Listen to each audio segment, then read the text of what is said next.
Hey everybody, welcome back to Illiterate Book Club. I'm Matt. I'm John. And this is going to be his review of the opening episodes of Doctor Who. It's kind of like a two-parter, you said? Yeah. So the new season of Doctor Who started on New Year's Day, the evening of New Year's Day. Yeah, so I actually went back on Netflix because they had them on there for a while, but I think they're taking them down. They've been kind of passing by before. Amazon Prime has the Doctor Who's, the new Who's. Because, I went on there too and I didn't see it. But, well, you have to kind of search for them. And, okay, gotcha. BBC has their own streaming service, and there's all these other things. Yeah. It's kind of hard to track them down now. We've both been big fans for a long time. I've kind of lost touch with the show maybe over the last year and a half or so I'm a little bit behind. How is the new Doctor? I haven't even seen her. It's good. I like her. Jodie Whittaker is the new Doctor, and for fans out there, we've had a season. Mm-hmm. Although last year, technically, we've basically had a whole year without any new Doctor Who because they had a New Year's Day special on 2019 New Year's Day, and now we had until 2020 New Year's Day that they finally released a new episode. Really? Why did they take such a hiatus? I don't remember what the official reason were. I don't watch the behind the scenes stuff. I think it was writing and produced. They want to take their time with it.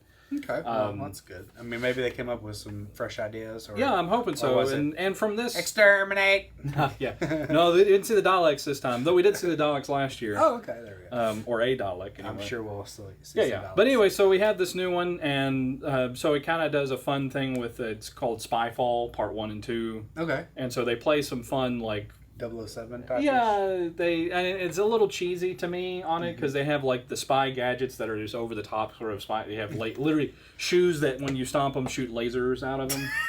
I like it. And then the cufflinks. So they're having fun with that genre and the sort of, especially the 1960s and 70s James Bond. Okay. Which is fine. That's their thing. So he's went back and they almost watched all Doctor Who, from the so me and a buddy of mine went back and watched all of them from the beginning. We're almost to the end of those. We're in the late 80s now. Right.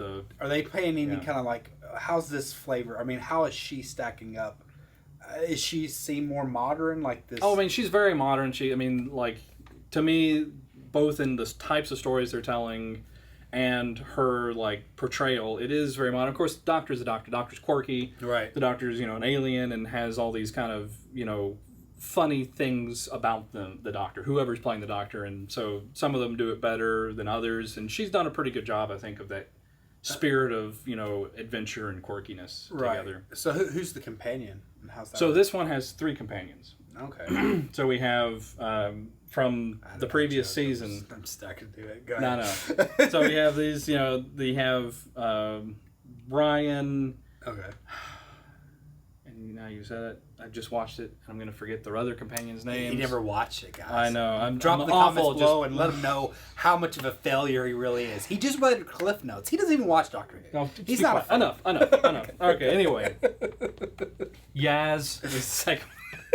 Okay, just drop the minutes. And then Brian's adopted grandfather. Anyway. Okay, they're how is the dynamic? So the dynamic's different. It's fun, of course. Having 3 spreads everything out a little more. It does. This part of it feels like the old school ones because the old school ones we did have several times where you had 2, 3, or more companions traveling with the Doctor at one time. So it does have that kind of team thing. Yeah. And it allows them a little more leniency with spreading out the story. Yeah. So on this opening, they had the story in part 1 where they're all together. Part 2, they actually get separated, and so you have the 3 companions kind of going on their journey, and then the Doctor having her own journey. Okay. And so it's interesting. They also, I don't know, spoilers? Yeah, this is spoiler free. Okay, spoiler free?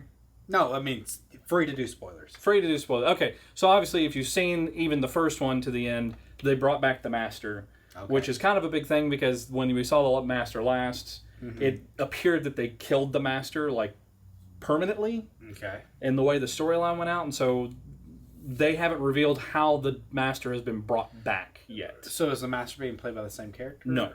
Okay. So the Master is like the Doctor. He's a Time Lord and changed. And the last Master was a female character as well. Okay, yeah. And so they've really bought into the Time Lords don't have just one set gender their entire lives. When they regenerate, they can regenerate into diverse character types. When the culture's ready for it. Exactly. So, but obviously that turned out well. So we have, a new master, first time they're being faced off with this Doctor.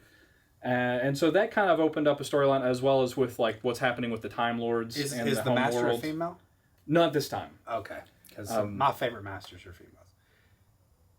Okay, so you said that the production level. So the production level, I feel like they've done since in the Jodie Whittaker era now has been better. Like I think they really put more into the effects, into the cinematography. It feels more movie-like to me than some of the previous Doctors, and. It obviously has the whole storyline just has a different feel. The pacing's a little bit different, and it's quicker and sharper and just taking a different turn. It's not necessarily better. Okay. I mean, there are some people that will always love David Tennant's version of the Doctor. I liked Matt Smith. I was a big Matt there's Smith guy. There's a lot of people who really love Matt Smith. I actually really did like Peter Capaldi. Capaldi, and I liked him as a Doctor. I wasn't as huge a fan of some of the storylines they did with him.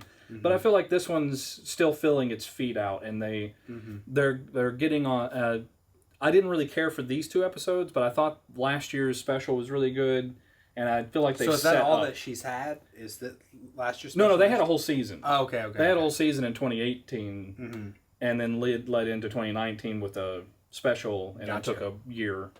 Anyway, so this is also a great thing because it's at the beginning. Whenever you have new seasons and new Doctors, they do a pretty good job of not relying too heavily upon the past, so that you can jump back in. Like you don't have to go back and rewatch all of the Doctors. If you're someone like Matt, if you're someone who's okay with just like jumping back in, it's okay to jump back in right now. Like that's good to hear. Yeah, just come back in. It's still a fun show. I mean, not everyone is gonna maybe like it. It's the Doctor's always been a very particular type of sci-fi. If you watch this far, you've probably liked. Yes, if you've liked everything, if you could not turn off this video from hearing me talk about it, you will probably like it.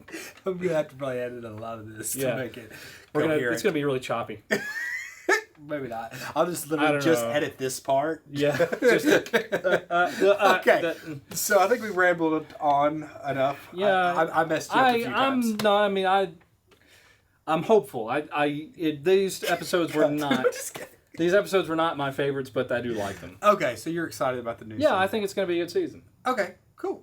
So anyway, let us know what you think in the comments below. Because they probably have better ideas than I do.